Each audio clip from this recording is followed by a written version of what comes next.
How's everybody doing? This is the Bronx Tech Show, Week 6, brought to you by MetaBronx.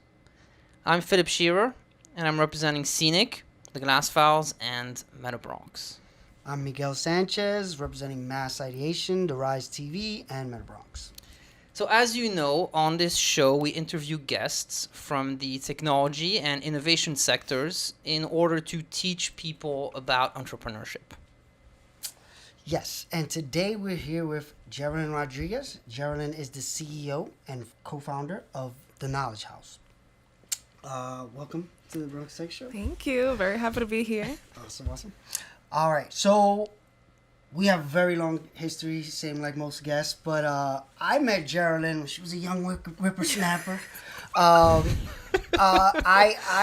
came to the Bronx, I think, in like 2012, right? And I had a project, and I couldn't get anybody to come up to the Bronx. You came back to the Bronx. Came back to the Bronx. I was one of the guys who made it out, but I came back. But be honest, it was for cheap rent. It was like I got. That's all good. Space. That's why I'm in the Bronx. Exactly. So I had gotten space at, it was called Sunshine Suites, and I had gotten a project with IHOP, and I couldn't get anybody to come work on the project. So I started to look for local people. Like, okay, if nobody wants to come to the Bronx, maybe I could find some people in the Bronx, and I couldn't find anyone. So at that time, Joe, your co-founder, was managing the space. Yeah. And I was telling him it would be really cool if I could make like a minor league system where like kids can touch real world projects but not be responsible for like the end goal. So he had told me you should really speak to this girl, Jerelyn. And I was like, okay, bring her up. So we met. You were working, so I couldn't steal her from her company. I tried. But then I think while that was all going on, I realized this is hard to do in a for-profit world. Like Yeah, it was going to. It's fine. Carry on. It was gonna kill my company if I tried to do this because of the resources it takes, you know. So I stopped thinking about it. Jerelyn ended up. Did I come save the day? Creating what needed to be created, and we've been working together the whole time. And you're the first non-profit entrepreneur we've interviewed. Yeah. How did you go from growing up in the Bronx, she's a Bronxite, to Forbes 30 for 30 under 30, and starting a non-profit called The Knowledge House? I mean, it's been a long, crazy journey. But time has flown by, so. But yeah, literally you and Joe, like bumping into y'all, motivated me to start the Knowledge House because my last job, I was campaigning for Reshma Saujani. So in 2013, she was running for New York City Public Advocate. Okay. Right? So I was just the field director for the Bronx and Harlem. I was out there, trying to get out the vote, have people sign petitions, etc.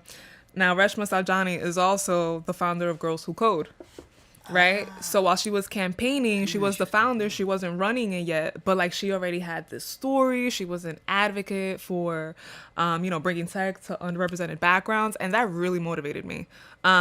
So when I came to the incubator, I was literally just looking for votes. I was looking for people. Is that why you came? Yeah, legit. Hilarious. Yeah, I was pretty because I knew that there was a small tech scene in the Bronx, and I was trying to check it out. I knew about the incubator, and I knew about the Point. So the Point is very popular. It's like a community organization in the Bronx in Hunts Point. So as I was like just trying to figure out what families I can target in the South Bronx, I came across the incubator and the banknote building, and I was like, it's very interesting here.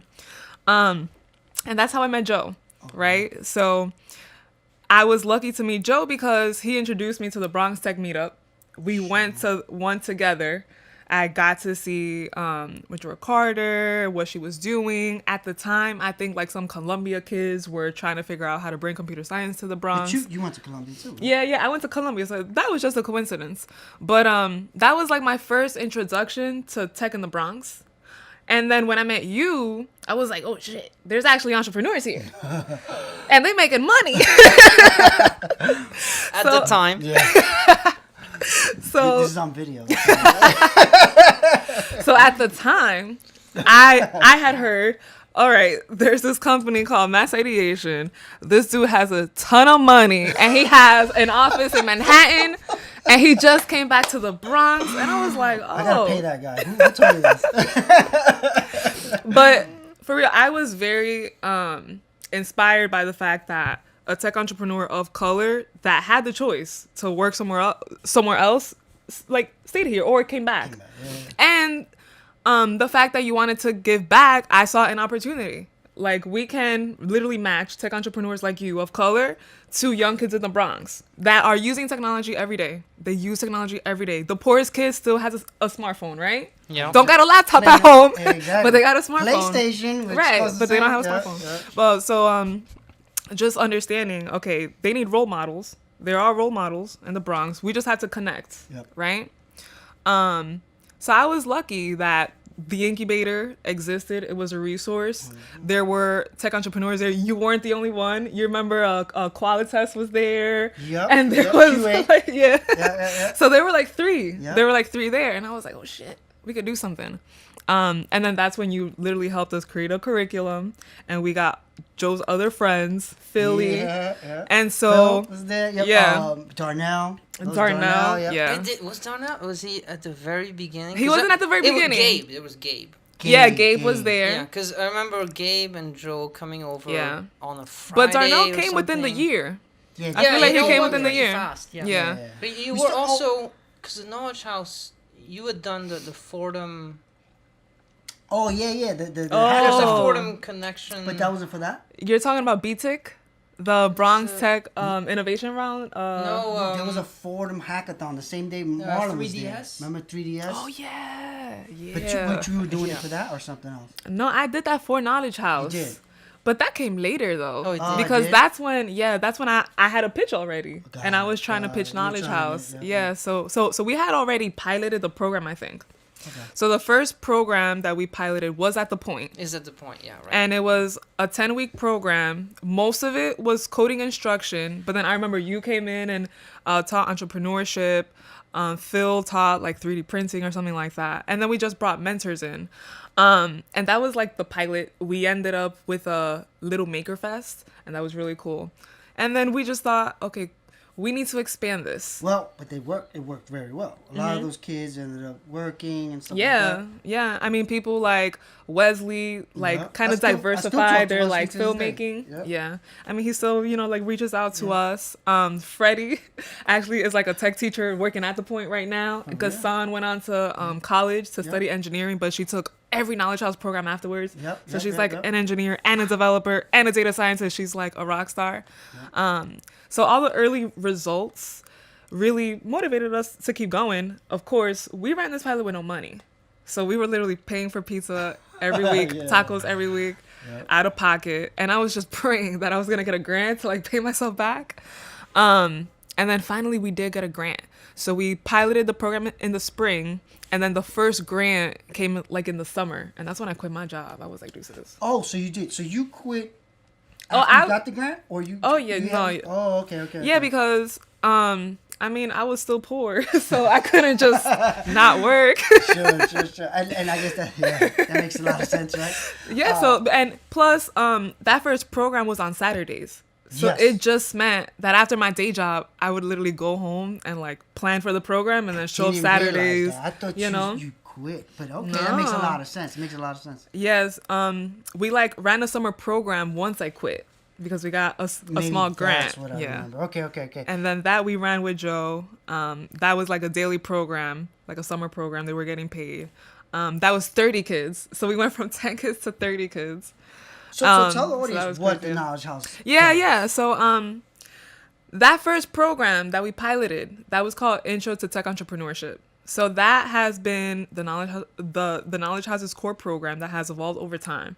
And so at this point, that's an intermediate program that teaches young people business skills and web development. So we provide technology education and career services. Now, over time, we've added to our offerings. So that was the core program. And then we decided like 2 years in, all these high schools want tech programs, but they want us to start very early. You mean like in Like early- ninth grade. Ninth Yeah. grade, Yeah. So that intermediate program was for young adults. So the target population was like 16-year-olds to 24-year-olds. Disconnected you. Right. Because we started the Knowledge House to serve the young people in the Bronx that were not in school and they weren't working either. Yeah. So Which they is, just, which is a lot of people. I mean, yeah, the South Bronx actually has the highest percentage of young adults that are not in working and aren't in school. Highest in the country, or Yeah, for sure. Wow. Yeah. Country. Well, in the South Bronx is the poorest congressional district in the country, right? Yep. Which So, is crazy. I We mean, back to everything hip-hop. else follows after that. Like Hunts Point specifically has the highest asthma rates, right? Homeless rates. So, I mean, Wow. there's a correlation, right? It's crazy how every time I'm amazed by these crazy Bronx stats. You've been here your whole life. Yeah, I never heard that one. That's a new one. Yeah, yeah. I mean, we like live in it every day. I know. You Like can't- to me, it's never been You better. don't know. But like when you start Yeah. serving these young people, like yeah, you could grow up in poverty, right? And like you see your friends and family, but like when you serve hundreds of kids and they all have the same issues, you start seeing that it's just fucked up. No, no, no. You know what I mean? 100%. And Like- that's part of what. So what ended up happening is when I started to see that, it started to grow that need to, okay, how do I not just focus on mass ideation and work on projects? How do I like help these kids? And the knowledge that we started taking on their kids and we started Yeah. to like really try to work on projects. Yeah. And Jerelyn became a star. Forbes 30 Not under yet. 30. That came a little later. Talk about like just the Yeah. process of creating a nonprofit. Cause, Yeah. 'cause like we said, she's the first. I think people just need to understand the types of like hustles, right? Right, There's right, just right. becoming a politician. There's Yeah. becoming a regular entrepreneur. There's becoming a nonprofit entrepreneur. There's becoming just an employee of a startup or whatever. Mm-hmm. Yeah. So you guys have an experience of being a young Afro-Latina from the Bronx, Mm-hmm. creating a nonprofit, having to raise money. And I'm a millennial. And you're a You gotta add millennial, that so you're too. lazy. I'm lazy and entitled. Literally. Figuratively. I'm lying. I'm not entitled. Yeah, talk about like how Yeah. you did that. Any advice? 'Cause Yeah. there's definitely some lazy millennials listening right now, home on the internet. Well, like speaking of millennials, right? So that first program was for young adults, and we really wanted to replicate the for-profit coding boot camps because we saw the GAs and the Flatirons and the dev boot camps at the time. They were growing and scaling across the country, and we Making a lot thought of money. mad money, and we thought, wow, there is not a coding boot camp for poor kids, so let's just create that. And then we started sending them to you. And then we were like, oh, they need more career development. But yeah, so we actually incorporated 2 entities when we started the Knowledge House because we didn't know if we were going to be for profit and just replicate the boot camp model. And we were like, how are we going to pay for that with these poor kids in these classes, or just be like a nonprofit? But then it was new, right? We had to prove that we can teach poor kids, millennials, how to code, And right? get them. And like the workforce development concepts of providing technology training to like underserved populations has been proven, but not necessarily with like higher level tech skills. Yeah, Right? yeah, So you can train this population to fix computers, to set up networks, to install and Help desk, maintain yeah, stuff. yeah. But to actually create technology, you don't see those opportunities for these young people. And that's really what we wanted to And do. there's a huge stigma, right? That's the whole the Twitter. We don't want to lower the bar comment, Yeah. right? Which is bullshit. Ridiculous. But at the end of the day, it's just about access. Yeah. Right? Access to the skill set, Yep. but then access to Yeah. employers willing to. Yeah. Because I'll be honest, a lot of times me and you had this discussion where the kids just they don't understand how to be in a work environment Right. yet, right? So there's Yeah. things that they would do that we would be like, Yeah. we would have never thought that someone Yeah. would think that this was okay.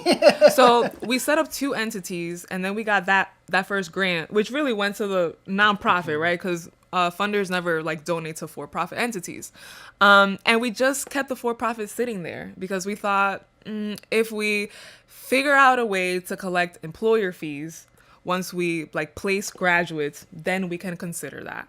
If we ever launch our own online learning platform, which we are about to do, then we can consider another revenue stream to, you know, have a for-profit. And it just didn't make sense.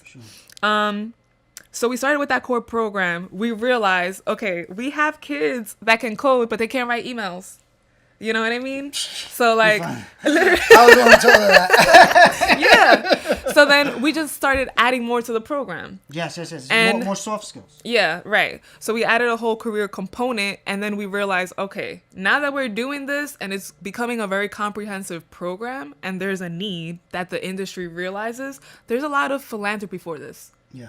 So we don't have to really take the risk and be a for-profit and try to figure out if we're gonna make money or get VC funding or whatever. If there's grants paying for this, government contracts paying for this, and schools you hit, directly like, paying a for this. Perfect timing. That was when like Obama. Yeah, Obama right. put out, like, Yeah. So the federal government started investing in workforce development, especially in tech. yeah. You know, And in community of color. right? Yeah.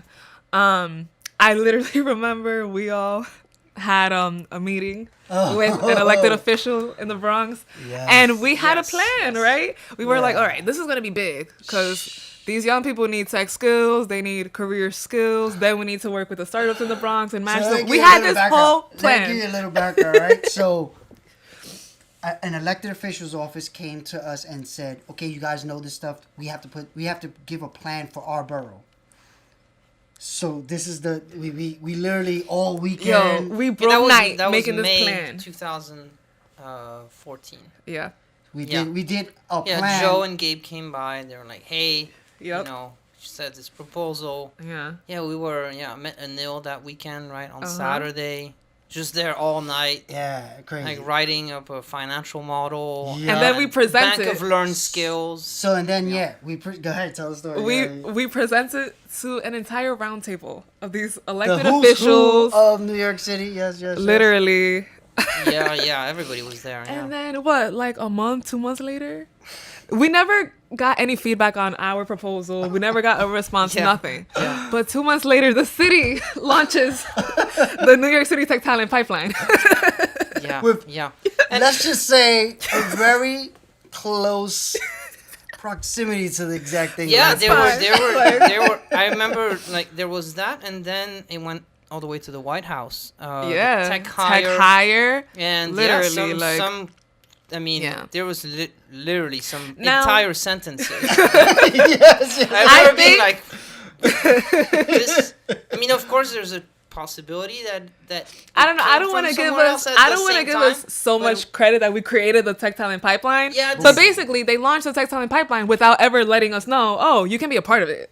Yeah. Like, Yeah, we weren't Here's even some part of money. it. We Yeah, weren't even like- part of it. you know, just Yeah, help no, us do right. this thing in the Bronx or help mentor or coach Yeah. us. None of that. It The was Bronx just- got no money for that. Right? No. At all. I mean, Of course I not. think though that like if you look at the history of the Bronx and especially like commercial interests, it is pretty systematic that the Bronx people of the Bronx come up with these really innovative concepts. The hip hop. Because we're very creative. So traditionally, yeah, it's like a fundamentally innovative culture. It's in our so, blood. So it's been like mostly entertainment and art. So yeah. This is, as far as I know, I mean, the this is like first social time- impact too, though. Like, Yeah, now it's at the point of like economics. right, economic Right, okay, development, yeah, workforce exactly. development. Like Yep. how do you build an economy given what you have? Like literally behavior under conditions of scarcity. So Yeah. in the Bronx, there's scarcity of pretty much everything except Yeah. people. talent. Innovation. Right? There's Yeah. people. Yeah, There's like- people, creativity. and there's people Diversity. who are highly It's resourceful most diverse, yeah. because they don't But have that's a why choice. we're creative, I think. Yeah, that's it. Right, yeah. There's a diversity. Grit. There's like Grit. and That's grit, what, yeah. And worldwide, the Bronx is known. But so this is what I found is that people from the Bronx create stuff. Someone else takes it, makes Monetizes a ton of money from it, and the people in the Bronx not only never see a dime, but also that doubt eventually sets in. Like, Yeah. yeah, it can't really be us. Yeah. Right? What I found is actually it is us. It has to be us, Yeah, guys. it's like it is, and I'm including myself, but I've only been here compared to Miguel and Jerelyn like 10 years, like yeah, almost 12 years. So But I think that's like a normal. You never want to believe that like that sentence really just was lifted directly from your proposal, but unfortunately, I think that's thinks people how it find it. works. That's how I it remember, works. I remember when I sent him the link. He's like, "Look at this sentence." It's like, yeah, I mean, yeah. I Yeah. guess it's not so different. I mean, it hasn't Just- changed. Have Right? you guys Like, seen that film like about McDonald's? The founder? Yeah, the founder. So it's kind of interesting because the Ray Kroc, he's not the founder. No, he Like, just comes it's- across these two guys making hamburgers. Right, who are also from a local, Pork. you know, yeah, exactly. So if you imagine that Yeah. kind of logic, except that Right. that was like in the 1950s, Yeah, right? yeah. Now we're 50 years later, so those communities tend to be in places like the Bronx, Yeah. and you know it's the next like how do you And tech is the next, right? Next one. This is the Mm-hmm. next thing, right? Like when we were putting together the materials, what'd you say? Like 30% they couldn't hire or something. What was yeah, the stat? meeting the demand The demand of tech talent. like in New York City, like the tech jobs and So there will be almost 300,000 tech jobs in New York City by 2020. But there's not enough computer science graduates to fill those Fill those roles. jobs. Yeah. There'll be, I think it was like 80% won't be filled or something like that. What I'm was not it? sure about the 80%. Yeah. No, I'm not sure. But so we felt like, okay, let's start training these kids, right? Yeah. So all right, as we've been interviewing founders raising money, politicians raising money, not nonprofit raising money. Yeah. What we've seen Yeah. is being a person of color or a female in politics, raising money is tough. Hard, yeah. Founder Yep. of color, hard. Julian was able to do it, but he was like the first and the only. Right. Yep. You are one of the success stories in the nonprofit world from the Bronx. How do you see raising money in the Bronx as a... Yeah. I mean, luckily, you know, the Knowledge House has gotten enough press and features and, you know, TV shows, the news, etc. So that we look successful. I would say that we are a successful nonprofit because we're surviving, right? But right now, our challenge is scaling. Sure. Right? And so we need to actually raise a lot more money to like be able to scale. So there's always a challenge with fundraising. I would not say that I'm successful at fundraising. I just don't give up. Okay? Which that's a common theme. Like literally, Yeah. watch other shows. right. And how much money do you have to raise? To scale, so Like now that you're like how many employees do you have? How many kids do you serve? So this year our budget is about 1.4 million. We're planning to serve about 375 kids. And so we have grown a little bit each year. In the beginning, we were growing a lot. Now, here's the thing, though. When I first started the Knowledge House, we got one grant, and then money wasn't coming in for a while. Because, luckily, there's this network called the Hive NYC network. Oh, I remember that had to do with the point, right? They fund a bunch of like community organization, digital media learning work, but what's most importantly, they fund pilot projects, right? And Right. a lot of funders don't do that in the nonprofit space. So literally, That's cool. yeah. So they helped us with the grant to get us off the ground. But after this initial grant, it was so hard to fundraise. No one would ever want to meet with me. You know, like people, like I would introduce the Knowledge House and literally they would say, oh, but how are you different from this nonprofit and that nonprofit and that nonprofit? And I was like, damn, I got to learn these nonprofits, what they doing, Right. who are there. And Competition. It's very Competitive similar, landscape. very similar Yeah. for profit, right? And like when I first started, because I was a newbie, so I didn't know. I had funders telling me, if you don't know these 3 nonprofits, you're not even relevant. And I was like, damn, You've heard that directly? hell yeah. Direct quote. Just hell yeah. Someone told. I'm Rough. not gonna mention names today. No, we don't mention Someone names. told me, "Are you partnering with this other person in the Bronx doing tech?" Ah. And I was like, Yes. "Not yet." And they were like, "Then you're not even relevant." And I was like, "Damn." Wow. Yeah. So it's Start. rough. So think about like It's yeah, rough. like they could literally knock your confidence. Yeah. I think all fundraising is who you know, regardless of the type of entity, right? I would tend to agree. Now the thing Yeah. is, in the your nonprofit networks. world, Well, relationships. right? Like it's- yeah, absolutely. Right. In the nonprofit world, you just have to remember these are often, not even sometimes, often the people that give you the check are not entrepreneurs. That's a difference between like VC investors. Like usually they've been Sure, entrepreneurs, sure. they've exited or they've retired. Now they want to invest. They know But- business, but this is more Yes, like nonprofit program officers don't know anything about business. They can't really relate to me and the challenges I went through, still going through as a startup entrepreneur. right? So they invest what? Well, I mean, not invest. So what usually they are very comfortable investing in something that's not very risky. Meaning that they will keep funding the Same 20-year-old nonprofit that has a track record and not the startup entrepreneur that might fuck shit up for them. You know what I Got it. mean? So that was my main challenge. So in convincing them, they just want to see results based on the Yeah. money that they've given, Yep. and they say, if I'm going to give this money, I'm going to just give it to the place that I've been giving it to for 20 years Yeah. that I know Yeah. will do Right. what I want. Especially if there's 3 other nonprofits like the Knowledge House, right? Yeah. If- But I mean, if to be you're clear, a like, in the funder- Bronx, who was doing that at the time? Nobody. Programming? I don't Not remember. programming. Yeah, but it doesn't matter, right? Oh, Because 'cause- the Oh, funder, they say tech. you're right. Okay, yeah. And the funder doesn't know much about tech either. God. Yeah, sure. I mean, Right? that's Even So the VC. they right. Yeah. So then they think coding program. Oh, I don't know if this organization does coding, but they do tech. You know what I mean? Yes. And then they all lump us together. I get that. I Yeah. get that. Yeah. So, But you can imagine that a funder, a program officer that has been in their job for 5+ years, if they've been giving the same organization the same amount of money each year, and that organization has produced the same results year after year, not why would better, I but the change it? same, right? Same. Why would I give it to this new girl? She doesn't have results yet. She seems interesting, but I have no clue if she will deliver.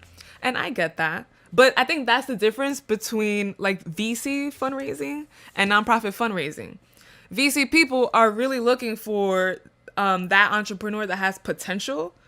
And they know that that entrepreneur will persist through all of the risks. Yep. So they Yeah, invest in risks. Disruption. Whereas Yes, nonprofit yes. That makes a lot of fundraising, sense. you do not fund risk. You know? yeah. Right. No, So that's you the don't thing. want disruption. Yeah. You want And so Safety. opposite. yeah, and so the That's a nonprofit really good and point. philanthropy It's a big field has had to catch up to disruption.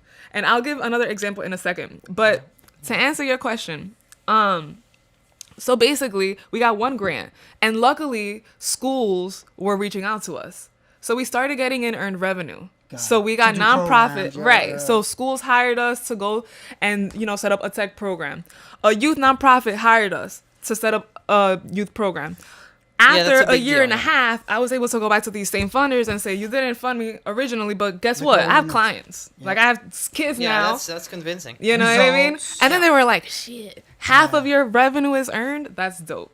So And that's what how they I wanna got see, that grants. You kind of can be Yeah. self-sustaining. in a way. Yeah, hell yeah. So I mean, Right, there are right. correlations, right? The big difference is, like you said, the risk versus non-risk. Yeah. That's something.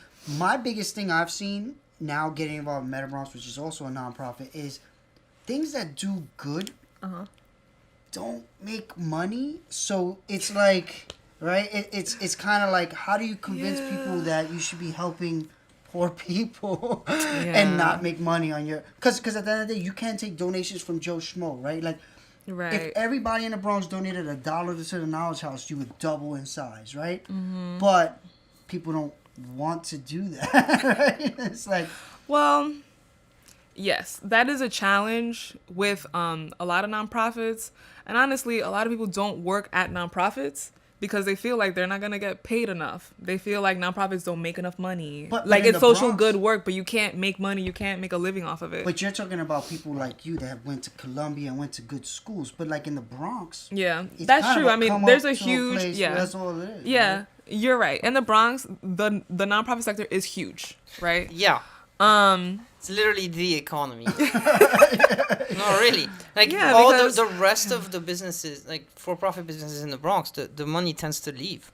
yeah, It's But- like the shareholders are not Yeah. living in the Bronx. They're right, probably not from the Bronx, and even if they are, they left. right. And the money just literally transits through the Bronx Yeah. and goes into their personal bank accounts as shareholders. The economic activity is like, doesn't Bronx Works, isn't it like 60,000 people Bronx Works? Yeah, I it's think up there. 35,000 people. Yeah, I mean, or that's so. I mean, they're a massive nonprofit. Yeah. right, but their budget is what, like I mean, no, 60 like 60 a million, lot, yeah. right? Whereas a company has 25,000 employees. For a for-profit, it'd be in the billions. Yeah. Yeah. Right, so yeah, But again, things that do good don't make money. So it's right, like- right, yeah. So this is one of the things, like part of just seeing how far you've come, how the Knowledge House is scaling, because that's a success within itself, right? It's just like Julian, we talked about Yeah. how like getting to this point is a success. Every step is a success, but where are you trying to take the Knowledge House? Where do you want it to get to? Like you said, Yeah. you want to scale. So in a perfect world, what is that scale? Yeah. So this year, actually, we launched a new high school program because, as I mentioned, like we started with this core intermediate program, but high schools wanted us to start early. So we just did like an intro to that program that's called Exploring Technology. And then all of those young adults that we had served in years 1 and 2, they weren't persisting in college. Or they had gotten like an internship or a freelance gig, but then they were unemployed again. So that's when we started piloting this career development classes. So right now, the Knowledge House offers 3 different programs: the high school program, the intermediate program, and advanced courses for job seekers. We want to improve that job training program and expand our employer network to increase our job placement outcomes. Sure. I think that's very important for us to do before we scale. Yes. So Because what scale means to you, other cities. other cities or just reaching more kids, More kids. right? We have no business serving more adults if we don't increase the number of jobs, right? Outcome. That are but produced. that's not all on you, though. I would say, absolutely I would not. say like you could train. But still, No, I get like, it. I get it. But the we don't want to funders- waste resources. the funders are going to say, hey, the percentage has to Right. go higher. But Right. part of why this has MetaBronx, because what we're saying is when the Julians of the world create a company, they have 20 jobs for people like you. Yes, kids, right. And that's Yeah. the difference. And that's why it's so important for us to expand that employer network. yes. Because we have tried targeting like these big tech companies, big banks that You're all not need gonna take tech a risk. talent. And Right? all need diversity. And They all I'll need say they need diversity. Like they all have launched diversity programs. Oh, yeah, but when yeah, you yeah. see their Bunch of stats the articles. past Again, 2 years, this is how they there say has it. been no improvement. They don't want to lower the bar. But at the Yeah. same time, I always say, those guys that went in, Yeah. they weren't rock stars when they got in. They were taught. They Yeah. got in at a certain level, Yeah. and they were taught. Yeah. But you're saying these brown people got to come in as rock stars or lower Right. the bar. Exactly. And so some of that is on us, right? We have to make sure that our students are ready on So- day one. No, but this is what I always say. As ready as those kids that go to college. more ready. More Like ready. when Yeah, I- more ready because it has to be better. Yeah, they have this to is be what, better. remember, I used to always tell her students, look, when I was doing this, I was not trying to be a little bit better than anybody. Trying I to be was the trying best. to be way better than them because it could not be close or I had no Right. shot. Yeah. And there was Yeah. no diversity programs back then. It was just Right. like... So you had no these- shot. Yeah. I would literally go to interviews and they'd just be looking at my hair. And I'm like... Thank you. When I fundraise, everyone's Yeah? just looking at my hair. I'm yeah? like, wow. See, that's... yeah. wow. See, so like... Think about that. Like the little It's like true. things that make you subconscious. So I literally cut my hair because of that. Really? I used to have Yeah. curly... Years ago, I would like tie my hair back or like I would straighten it right before a meeting. And then I'm just like, why? Like, because Wait, if it's wait, not my wait, hair, doing what? it's something else. Straighten my hair. Like straighten Before a it. meeting. With a funder. Yeah. Like, if It's I crazy. thought Yes, no, I that mean, my I get hair it. was going to distract Yeah, in it the does. meeting. 100% it does. But it's like, if And it's I'm not not your even a hair, female. it's something else. So it's like, I see what you mean. it's no point. Yeah, it's tough. It's tough. Institutionalized racism. Yeah, But and yeah. it's subconscious. Yeah. Some of it is conscious. Yeah, yeah. But, Looks like it's increasingly conscious these days. yeah. But yeah, before we scale, we need to do our part of just making sure that our students are better than the competition on day one. But we need to start disrupting the industry, because there's a lot of talk out there about all these companies wanting diversity, but I don't think that they're like walking the walk, right? So we now have to go in there and say, okay, you have this 150K diversity program. What are the results? What are your outcomes? Because we can help you meet those outcomes. Do they? Oh is that a yeah, nonprofit? these things make money. Wait, what What were I you was gonna gonna ask? say is, with that money, do they have to report what they're doing, or is it just like, hey, look, we spent No, 150K. they're for profits. And Oh, yeah, what- yeah. They're That's for what I profit. mean. They don't need to report anything. But like any for-profit that's making money, you should have KPIs, Yeah, right? exactly. Why are we spending Even this for a 150? diversity program. So This is these like- diversity programs cost money. Like, these companies are investing hundreds of thousands of dollars to train Black and brown people, whether they're within the company or outside of the company. to try to hire them. Yeah. To like hire recruiters to literally target these people, right? And through like corporate social responsibility or marketing initiatives, they are trying to encourage all of these tech professionals that work at the companies to go and spread computer science at public schools and like teach poor kids, right? So is that what it is? That's- They take that that money and costs just put it- money. They put it in a pool of other people's money? Is that what they do? Well, it depends, company by company. Sometimes the pot of money stays within the company for training programs. So have it in. Or they send it out to the community, try to do like social good work. But all of this is the approach to diversify tech, but there's no diversity yet, right? And so when our students have gone on these interviews, one. And so the only thing that they can Yeah. call is a culture fit, Right. and yeah, they're and right. not even understands. They're if- right, but they're like, Yeah. they don't realize that's not good. Yeah. They 100%. Yeah. You know what's funny? That reminds me. One time I took a freelance job because I never wanted a job. I had a job early and I just wanted to freelance. Whenever somebody would try to hire me, I didn't want it. I'd rather jump job Right. to job. So one job, I'm there, and I'm there for about 2 weeks, and we having like a status meeting. And one of the managers says, Miguel is assimilating well. Of course, I Oh was my one of the God, minorities. that's horrible. And I remember thinking, Jeez. That's the same thing as when people tell me, "Oh, you're very articulate." What? Did you expect me to not be articulate? Like, what Cardi the B, hell? you gotta be- Right? Yo, You're very her album just articulate. came out today, by the way. Shout out to the Bronx Bronx. section. That's right. You're So- very articulate. So there's always these codes. Well, actually, no. I'm like, Brutal. someone white told me that once, right? And then someone of color told me, "Oh, you don't sound like Cardi B." So I was like, "Oh, great! I just get it from Wow. everyone." Yeah, right. See, that's Well, my, then there's that component, which Right. is like, the component of people who made it from those demographics, the traditionally representing us all.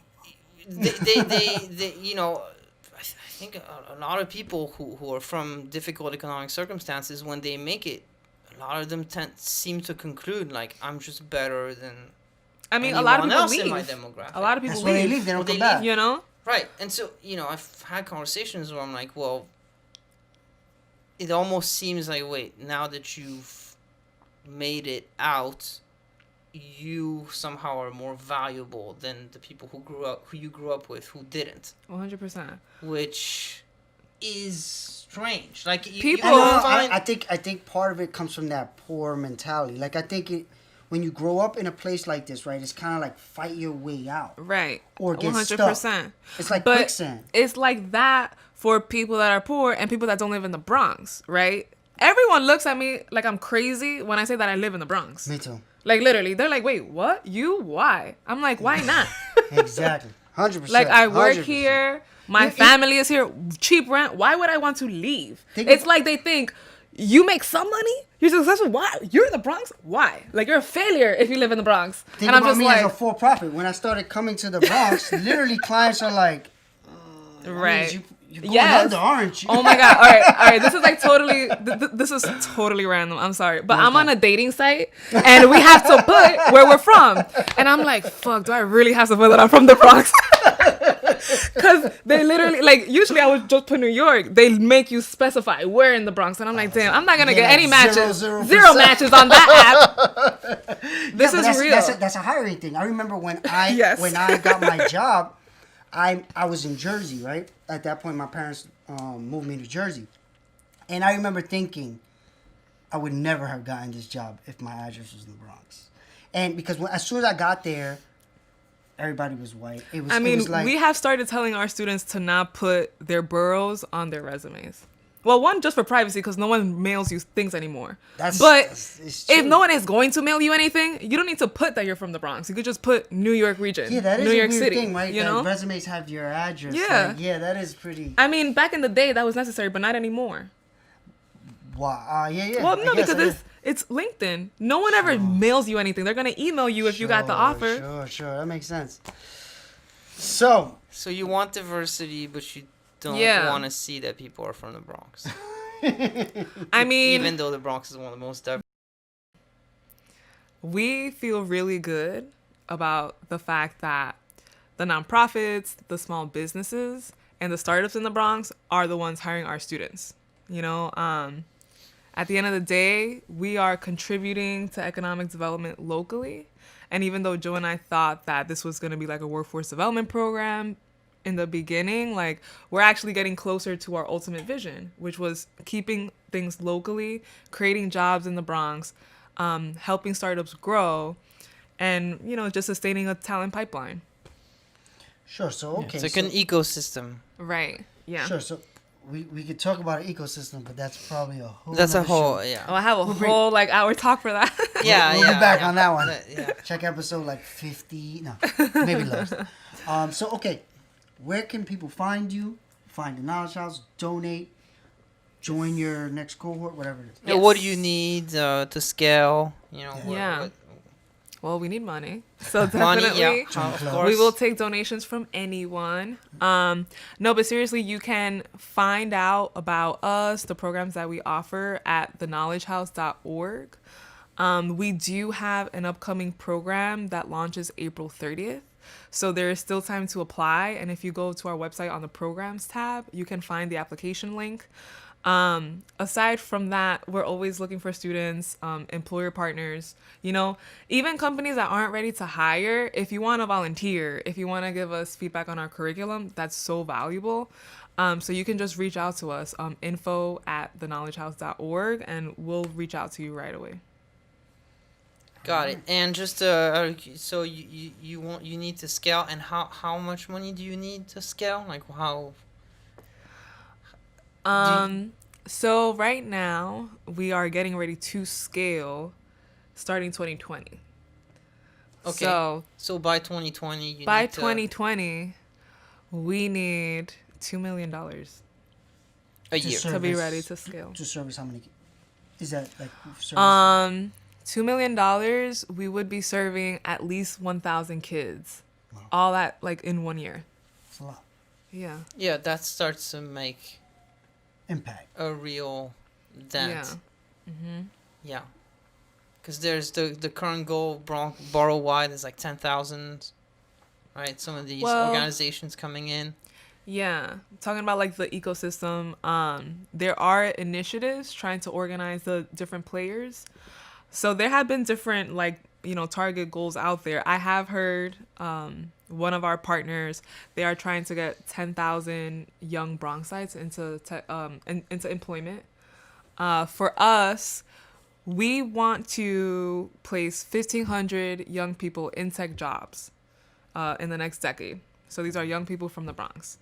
So that's the scale that we want to achieve. And is it only full-time jobs? Because I know Yeah. like this is a gig economy, right? Does Right. that count? Yeah. It does? Hell yeah, that counts. It does. So I was actually gonna mention this earlier when we were talking about like traditional nonprofit fundraising. as I mentioned before, the private foundations aren't keeping up with innovation. One example is the gig economy, right? You usually have foundations that fund workforce development if the result is students getting 9 to 5 full-time paid jobs with salaries and benefits. But what we've learned is today in tech, your entry-level job is usually not going to be a full-time job. Right. It'll be a freelance gig or an internship. And then you get your next one. And then you get your next one until you get that full-time job. So that's what we expect. I never wanted it. Well, you might like that. A lot of our students don't want to work for anyone 9 to 5. They're like, no, I'd rather get 10 gigs and, So we are really aligned with the times, we think. And we're trying to raise awareness about like the value of the gig economy and the fact that that's just where we're heading. To me, I think there's no more security in that, because I think people that are just looking for a full-time job, they fear that having to look for work part, right? But if you're really good at that, you shouldn't have to worry. You don't have any, right? No, and that's you how have I skills. always felt. Yeah. If you have skills, you're always gonna have someone pay you for your skills. Yeah. And if you know how to sell yourself. Exactly. Right? So that's part of it. That's part of it. Yeah. That's true. Yeah. Don't forget, we're also on Twitter and Facebook and Instagram. What is it? The Knowledge House on Instagram and Facebook, and on Twitter is The Knowledge HOU. Okay. So. All right, cool. Look up Jerelyn, look up The Knowledge House, and we'll be back next week. Thank you. Thanks for having me, y'all. Thank you.